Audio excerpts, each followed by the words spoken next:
Good afternoon. We're going to go through an update today, and I'm going to take this community through some detailed raw numbers, the most detailed that we've gotten so far. But let me start with the reports on our major events. We are now upwards of 6,000 tests scheduled at the fairgrounds. We're over 800 a day. We'll be at 1,000 a day by Monday. I know I keep thanking people, but I have no idea what we would have done were it not for Quicken. They are handling that call center, taking 1,500 calls a day, scheduling the appointments. It is the smoothest running drive-through center in America. And to Dan Gilbert and the team who have made it so easy for us, thank you very much. And Roberto Romero, the doctor at the PRB, who came through with another 6,000 test kits for us to keep us going. All across America, people are scrambling for test kits. And Dr. Romero has been our guardian angel. And we have another week's worth of test kits thanks to him. We aren't going to spend a lot of time talking about DPD or Detroit Fire Department staffing. We now have 450 cops and firefighters back on the job, almost entirely because of the 15-minute tests. Assistant Chief White told me today they're returning police officers back to their special units. They had pulled them off to make patrol, and now we're getting enough patrol officers back. We're returning people to their units, and we're getting closer and closer to regular operations. And so what was an extremely difficult situation a week ago in police staffing in particular is now very much heading the right direction. We're testing 127 DDOT employees today at the 15-minute test site. We'll have 400 tested this week, and so our drivers and our mechanics will know that if they have COVID-19, we will get them the proper care. But we'll also let them know that those who are negative, we can also get them back to work. And for those who have family members at home that might be compromised health-wise, we have the hotel rooms at both the Greektown Casino and the Hilton Gardens available so they don't have to worry about taking any infection home to family members. What I want to do now is take you through some detailed raw numbers. Probably for most people this is going to seem pretty nerdy, but I want folks to understand the kind of data that we're looking at.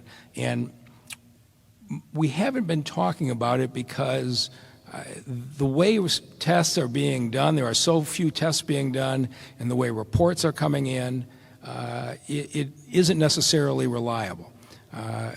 Checking infection rates is meaningless. It's only the number of tests. So we have 5,500 Detroiters who have tested positive, but we know that's only a function of the testing limits.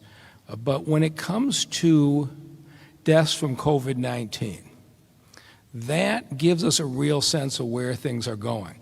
But even in that, the data isn't all up to date. Just before I came here, we got a report of somebody who had died on March 31st, came in today on April 7th, because what you have is the tests in the hospitals are taking so long that somebody could pass away on March 31st. They hadn't gotten their test back yet. The doctors assumed they were COVID-19 positive. That test isn't a priority, and so we may not see it until a week later. So the data I'm going to show you is continually in flux and is somewhat out of date. But I think at this point we have enough of a pattern that we can give you an idea what's going on. And so I'm hoping that the cameras can zoom in sufficiently to see this. But could you step over just, that's perfect, thank you. And so what we have here are the daily totals of Detroiters, our neighbors who have died from COVID-19. So the first day we had a recorded death, March 18th, 2 died that day. We had a total of 2. And then you can see as the day goes along, on the 19th we had 3 for a total of 5.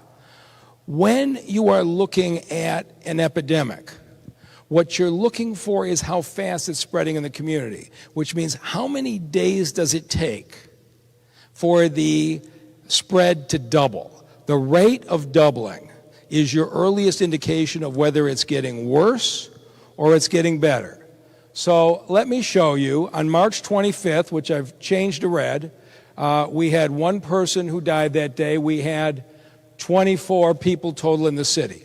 And so you say, how long did it take for us to get from 24 to double to 48?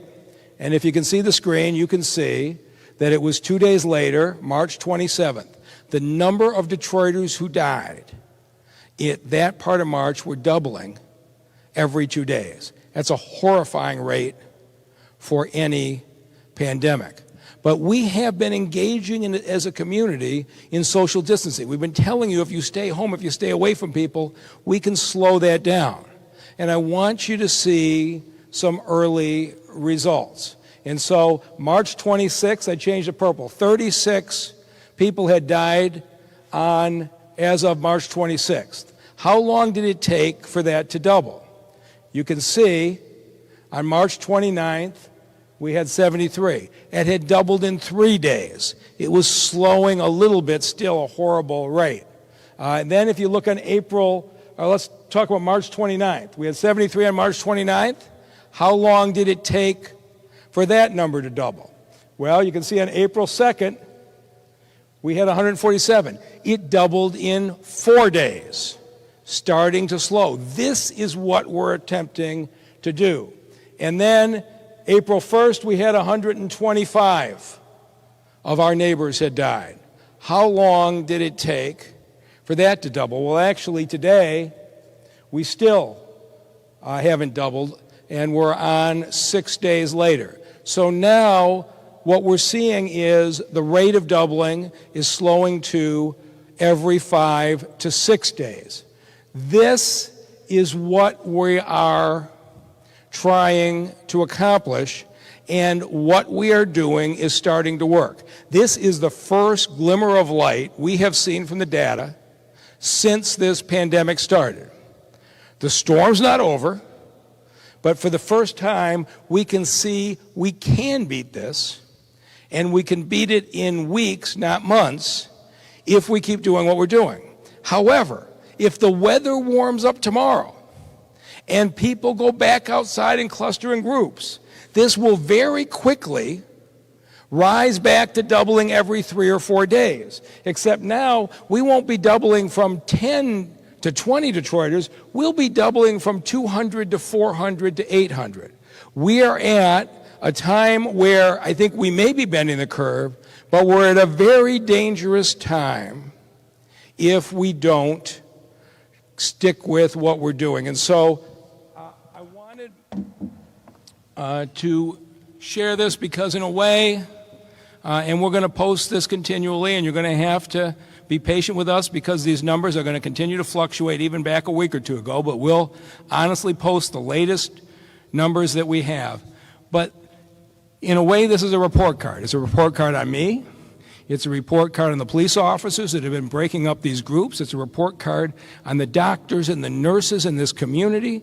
It's a report card on the elders in this community who have gone out to their neighborhood parks and told the kids to knock it off. And I'm hearing that story over and over. It's a report card on all of you who have said to a grandson or a niece or a brother or a sister or a cousin, don't go join that group. You're putting us all at risk. This is a report card on everybody who stuck a mask on this morning before they went to the grocery store or got on the bus. Social distancing in the city of Detroit is starting to work. Now, we have some really bad days ahead of us. We're going to lose a lot of our neighbors in the coming days. It's going to get worse before it gets better. But we can beat this if we keep doing what we're doing. And I want to say again to everybody in this community, you know, every time a group, and by now we're tracking them on social media and the police are breaking them up quickly, every time a group gathers in the city and it goes on Facebook, it gets a lot of attention. What's not getting attention is the people across the city that are very firmly saying, don't you realize that the fatality rate for African Americans is 2 or 3 times what it is for Caucasians with this virus? The racial health gap in this country is being exacerbated. We have to care for and protect our neighbors. And that means wear your mask, don't go out if you don't have to, and watch out for the other people in this community. One of my biggest issues, and I mentioned this the other day, is the buses. And while we have taken significant measures to protect the drivers, we still have people clustered at the backs of buses who absolutely have to go somewhere to get to an essential job, to take care of a loved one. We have asked the transit police to step up enforcement. If there are people who just get on and ride to the end of the line, we're going to start to deal with that with the transit police. But the great majority of people who are on the bus are there for an essential reason. They have to be there.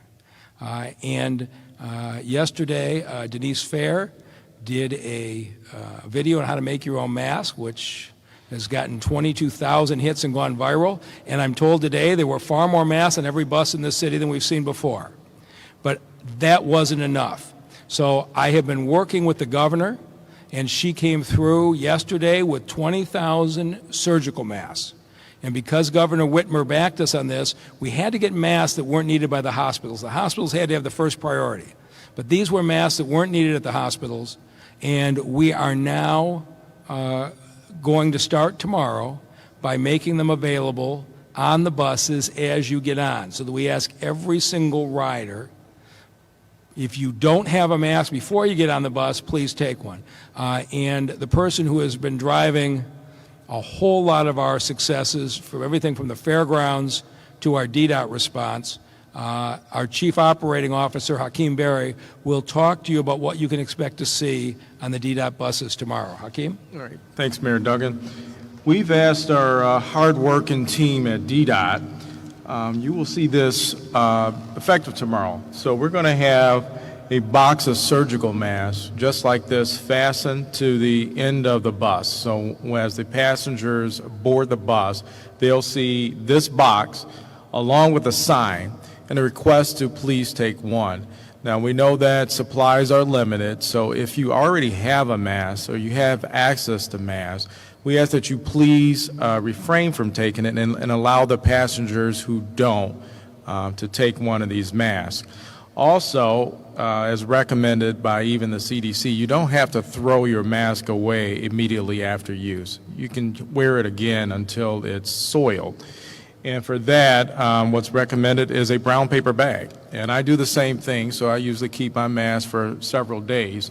And at night, I just put it in a brown paper bag, and I'll refrain from wasting a mask, but I just put it in a brown paper bag at night, and I close the top and let it breathe, and so that I can reuse it the next day. And that has been appropriate. So these will be fastened to each bus tonight, and you'll see this sign. Please take one. All right.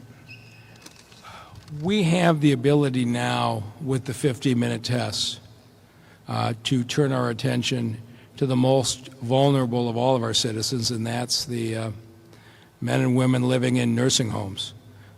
We have 27 nursing homes in this city. 14 have reported some rate of infection, and we have 12 reported deaths. And the health department has been working very closely with the nursing homes to immediately isolate those individuals who are showing symptoms. But when it takes 5, 8, 9 days to get a turnaround on a test result, it makes it very hard for the nursing homes to isolate people quickly and correctly. And it also makes it hard to keep your staff, because you end up quarantining employees who don't necessarily need to be quarantined, but you just don't know, and you have to be safe. And so starting tomorrow, we are going to start to use the 15-minute Abbott lab tests to aggressively go after infections at the nursing homes. We're doing that in 2 ways. We're going to start testing nursing home staff, at the 15-minute site. We'll be testing 60 over the next 2 days. But we can't bring our elderly residents in for a test.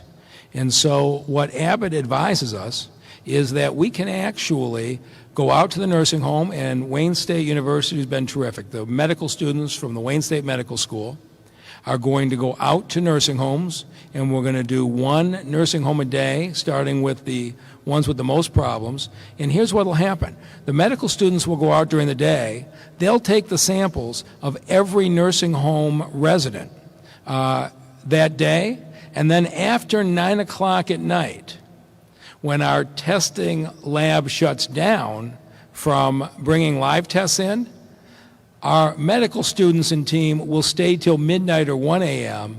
They'll run the tests after the office is closed on the nursing home residents, so that first thing the next morning, our nursing homes know exactly which of their residents are negative and which ones are positive to allow us to respond much more quickly. And Denise Fair and Dr. Ramon have done a terrific job in figuring out how to take the night hours of our Abbott lab tests and use them to protect the nursing homes.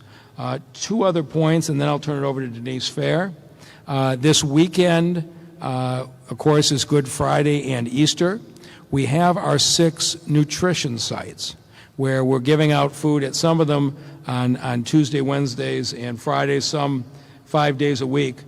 We won't be operating this Friday. And so we will be giving out more meals to get you through the weekend. So if you are at Crowell or Lasky, if that's where you go, Wednesday will be the last day this week, and they will give you 4 meals for the weekend. If you go to any one of our other 4 sites, Thursday will be the last day this week, and they will give you meals for the weekend. So just be aware, if you're picking up meals for your children, we won't have meals being passed out on Friday, but you can pick them up the day before that. And one last thing is I want to thank our signing team, which have been truly remarkable. I know sometimes we speak too fast, but you have been absolutely terrific in making sure that everybody in this community is able to get this information. And with that, I'll turn it over to our Health Director, Denise Fair. Thank you, Mayor. I always want to begin by acknowledging all of those who are working really hard every day to make sure that they are helping us fight against COVID-19. I also want to echo the Mayor's comments about the Wayne State medical students. These are students who are giving their time. They are volunteering 14, 16-hour days. While we're sleeping, they are still working because they are so committed to the city of Detroit. So I really wanted to acknowledge them. And I also want to acknowledge our residents who are listening to us and listening to our guidelines. And so I also want to acknowledge all of our families whose loved ones have been impacted. This is a hard time for all of us. So as of today, there are 5,501 confirmed COVID-19 cases right here in the city of Detroit and 221 confirmed deaths. Now this is 469 more cases than I reported yesterday, including 25 more deaths. Now this news is indeed somber, but I am here to say that we can do even more to flatten the curve. And again, it takes a village, and we all need to be responsible to do our part. Now, as we are doing a lot in this community, again, it's going to take everyone to be responsible and to follow the guidelines that I'm sharing every day. Social distancing, we talk about this quite a bit, and it can be a foreign term, but essentially it means that we are separating ourselves 6 feet apart from each other. And that will really help to make a difference in the numbers that are being reported every day. Now, the City of Detroit just placed a really interesting infographic on their Facebook pages, and I encourage everyone to look at it. And it discusses the do's and don'ts of social media. So I'll just repeat what was shared. So don't do the following. Don't don't use the playground equipment. And the reason why is because what we found is that the virus can stay on a surface for many hours and many days. So we do not want you to use the playground equipment. We don't want you to play basketball or any type of contact sports. And also, when you are passing someone, please make sure that you observe the 6 feet distance guideline. But you can do a lot. So please do the following. Go outside, bike, walk, run, get some fresh air and exercise. You can enjoy your time outside safely and freely. But just remember, again, to practice keeping yourself 6 feet apart from yourself and others at all times. Now, the number of deaths reported will continue to climb if we don't practice social distancing when you're out and about, when you're out walking, when you are even shopping for essentials. And also staying at home. Staying at home is key to helping slow the spread of COVID-19. Now, as the mayor indicated, the temperature outside is going to be changing. Tomorrow it's going to be 65 degrees, and we'll be tempted to just get back into our regular routines outside. But I urge you to make sure that you practice the guidelines that we have been sharing, because this is our new reality. So if you do go out into the public, we're now recommending you to wear a mask. Yesterday I demonstrated how easy it is to just have an old t-shirt or a scarf using 2 rubber bands. You can make your own mask, because you could be extremely healthy but also be a carrier and not even know it. Again, we all must do our part. The behavior of all Detroiters matter, and it has a direct impact on the numbers that are being shared every day. I have faith in all of you as Detroiters. We have a long way to go, but I know we are going to get there.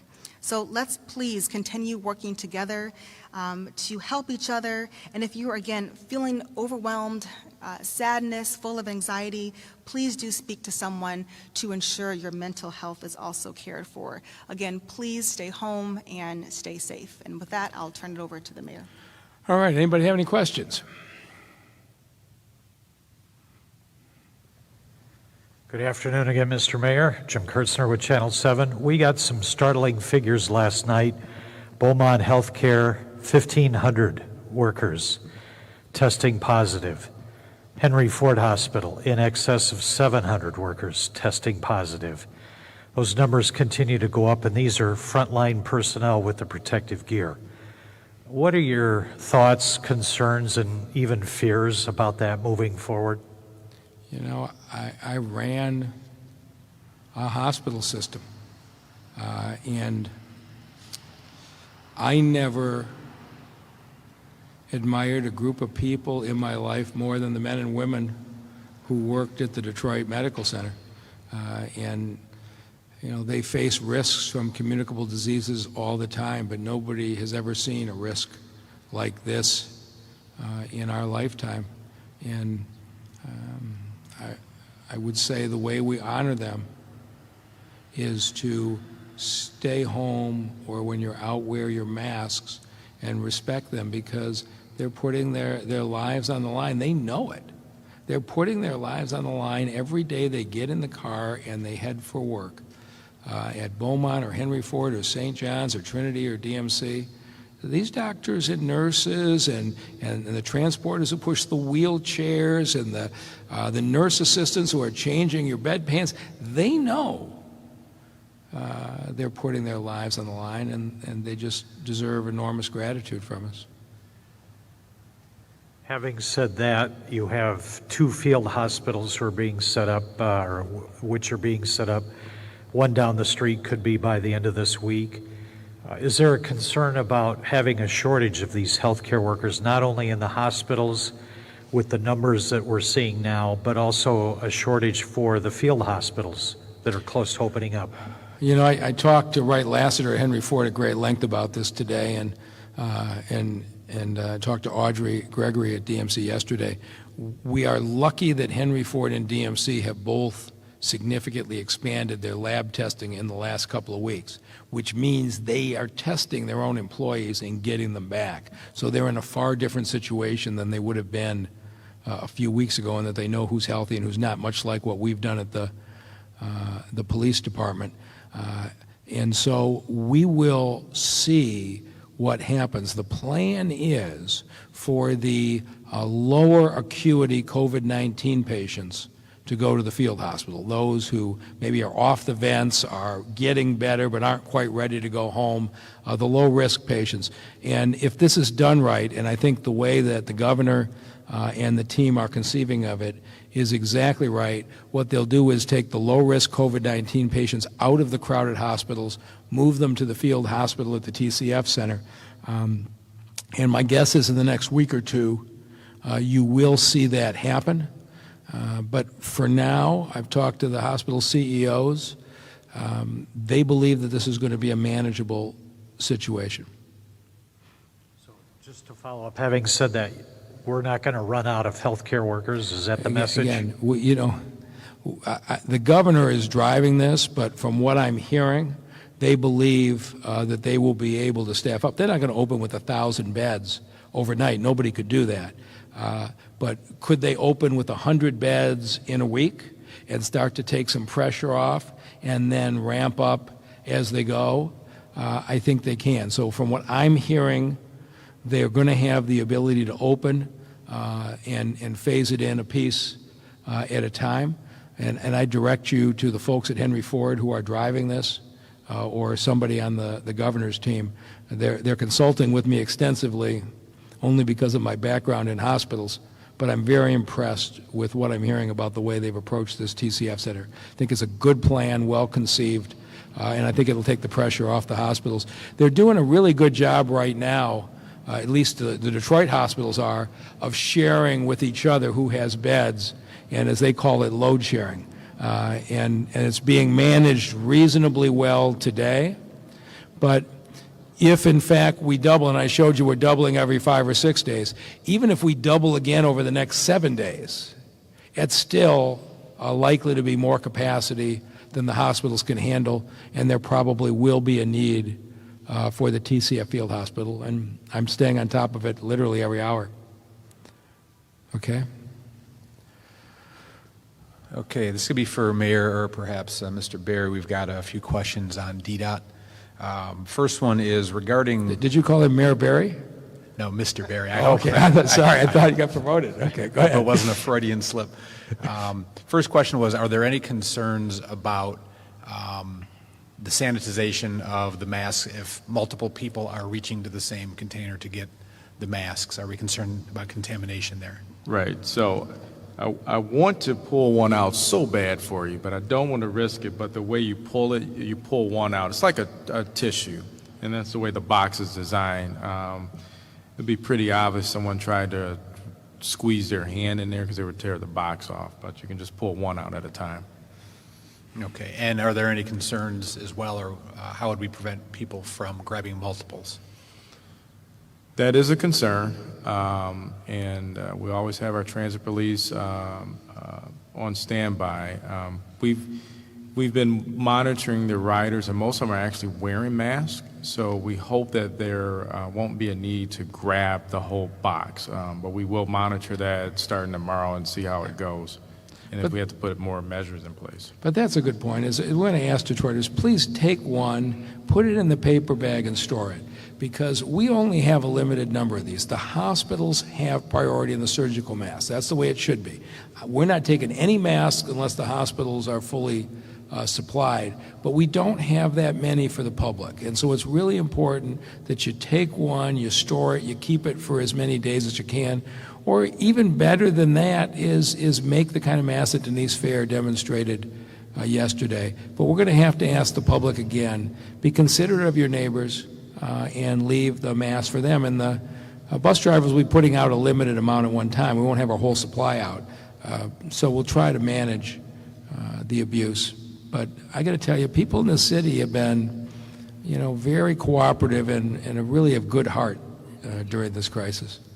And a couple of questions on DDOT service. One is SMART had announced that they've made some changes, I think stopping commuter lines and going to a reservation-based system, or is the city looking at anything like that? No. And secondarily, there are still some calls for bus service to stop completely. Right. DDOT is essential to this community as police, fire, and EMS. If you are a person who can only get to your job at the hospital, can only get to your job at the grocery store, can only get over to take care of your elderly mother or grandmother because the bus is there, this is a critical service. And so the vast majority of our drivers, we had full pull-out today. And so again, I understand that the negative tends to get magnified, but our drivers have been phenomenal. We have had full pull-out in great support, and our drivers know how important this mission is. They know how important they are in their passengers' lives. And so we took steps earlier for the drivers. Now we're taking more steps to protect the passengers, but we've had no conversation about stranding people in their homes and shutting down the service. Okay. Question on impact to city budget, particularly with the casinos. Numbers are coming out today showing, the revenue numbers, and what does that mean for city operations, basically?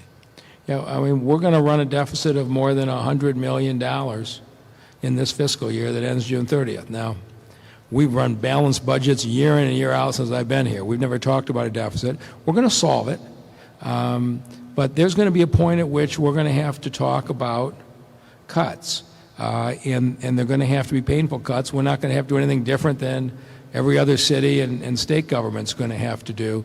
But right now, everything we're doing is focused on the health of our residents. And so it took $400,000 to get to the front of the line for Abbott Labs in those 50-minute tests. And now I've got 450 cops and firefighters back on the job, and we're saving people in nursing homes. We're going to spend what we need to take care of our residents.